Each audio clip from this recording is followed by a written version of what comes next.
Yo YouTube, back again today with another video. In today's video I want to take a little bit more of a deep dive on some of the new settings that we've been given with Black Ops 6 and the new omnimovement.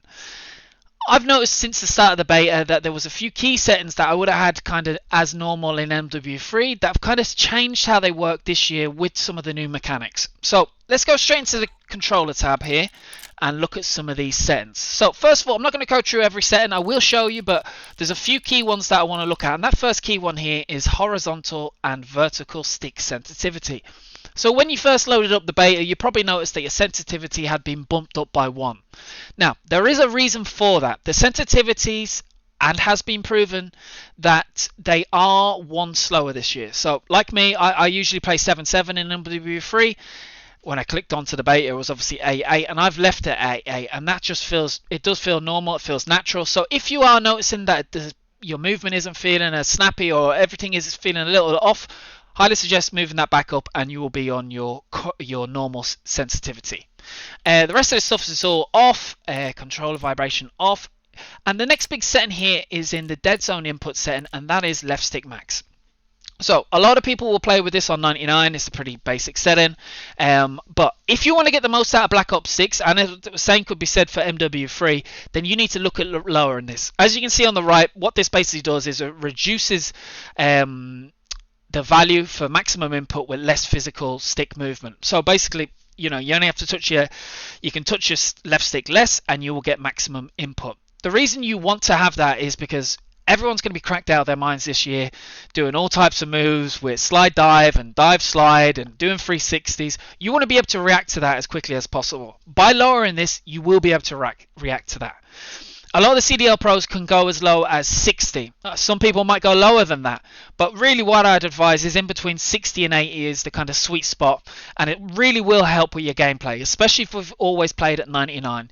If you're looking to change this for the first time, then I'd highly suggest going down in intervals. So look at maybe 90, 80, 70, 60 and work out what works best for you. So as I said, big setting there, and one that I highly suggest looking at changing. Next, if we come across to the aiming tab, so the sensitivity multiplier, this hasn't changed this year, so I have mine on 0.90 as normal. The aiming advanced setting, so one of the ones this year, obviously the aim response curve type. So usually we've always had Black Ops as well. That's obviously been removed. The other one that a lot of people spoke about last year was linear, and obviously we have the tried and trusted dynamic. I tried linear last year. It was good, but I still think that dynamic is the best, and that's what I'll be playing with this year, and I have mine on a 1.00 slope scale. Next setting, so target aim assist, obviously I have that on. I'll quickly just touch on this motion sensor setting, which I know a lot of people have spoke about in the past, which is FOV sensitivity scaling. I have mine off. I don't think it makes a difference if you have yours off or on. As you can see, I have the motion sensor behavior tab off, so again, it's not going to make a difference. The next big few settings here are on this page. So the sprint assist, obviously I have tactical sprint assist on, and my sprint assist delay. So you've probably, I would hope to think that you've turned this from 400 down to 0. If you have it at 0, basically it's slightly bugged at the moment. If you have it on 0, it actually makes no difference. You might as well be still playing on 400. So highly suggest having this on 1 or 2, and you will actually get the reduced input delay. It has been proven. The CDL pros noticed this one, so shout out to them. The next one is sprint assist sideways and sprint assist backwards. So you're probably looking at this going, what is this guy doing? He has both of them off. And yeah, I do have both of them off, and there's a reason for it. I had these on at the start of the beta, and after 30 minutes I tried testing them with them off, and the game just felt a lot more snappier to me. When I have them on, it just, I don't know if it's input delay or maybe it's because we're coming from MW3. I just don't feel as snappy with my movement. So if, as I think a lot of people have, you've just had this on since the start of the beta, then I would highly suggest trying these off and seeing how that feels. I've played around with it a bit, and to be honest, I'm not 100% sure at the moment, but so far I prefer them off. The reason I'm able to play with these off as well is because of the next big setting, which is slide dive behavior. Now I'm currently using hybrid. I know a lot of you guys and girls might be using slide only. So obviously hybrid came in halfway during the MW3 cycle. And look, this setting is going to be the biggest setting this year, I think, and especially with all the new combinations and the new omnimovement. This setting just makes everything a lot easier. All I have to do is tap my left stick forward or sideways, and I will go straight into a sprint. I can slide off that, I can dive off that. If you're still using slide only, then now is the time to switch to hybrid. It is going to take you a day or two to master, and you will dive numerous times, and it will get you killed. But it will only take you a day or two to get used to, and it's going to have a massive impact on your gameplay this year. You want, with Call of Duty, with any FPS game, you want every advantage you can get. So this is a big setting, and I highly suggest just to, just go with the flow. It'll take you literally a day and a half. Even when I was switching, I switched for one day, and then I just couldn't get used to it. I kept diving. I was like, right, I'm going back to slide only, and it took me another week then when I went back to it, to kind of go again. So I highly suggest just switching it to hybrid, stick it out. It will only literally take you a day or two, and obviously we have the second week of the beta coming up as well, so it's a great time to get used to it. So big setting there. Movement advanced setting. So the next big setting this year is slide maintain sprint. So a lot of people, or most people, should have had this off last year. The reason being is it gave you a lot of dead slides. This year, it actually works as intended.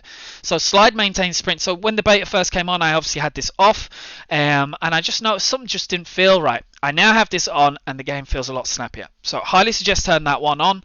Tactical sprint behavior, I have this on single tap sprint, and the rest of the settings are all pretty standard.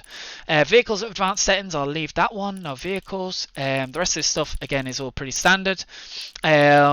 Interact, I obviously have this on tap to reload. I don't usually have it on prioritize interact, but obviously we're in a multiplayer beta, so I've just left that one there.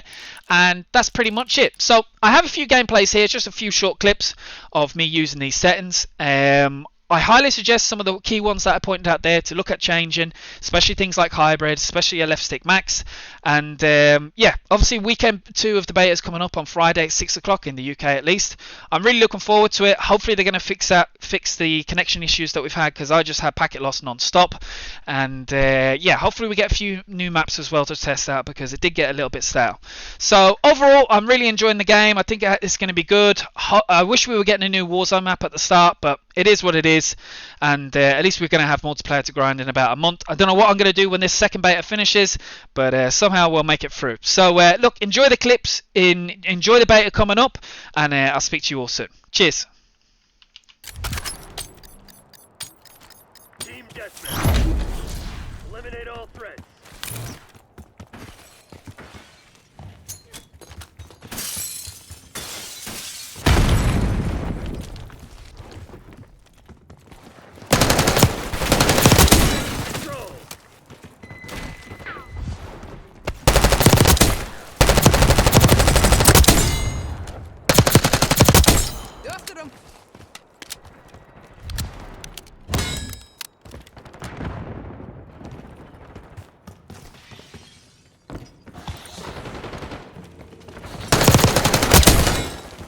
Done.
Okido.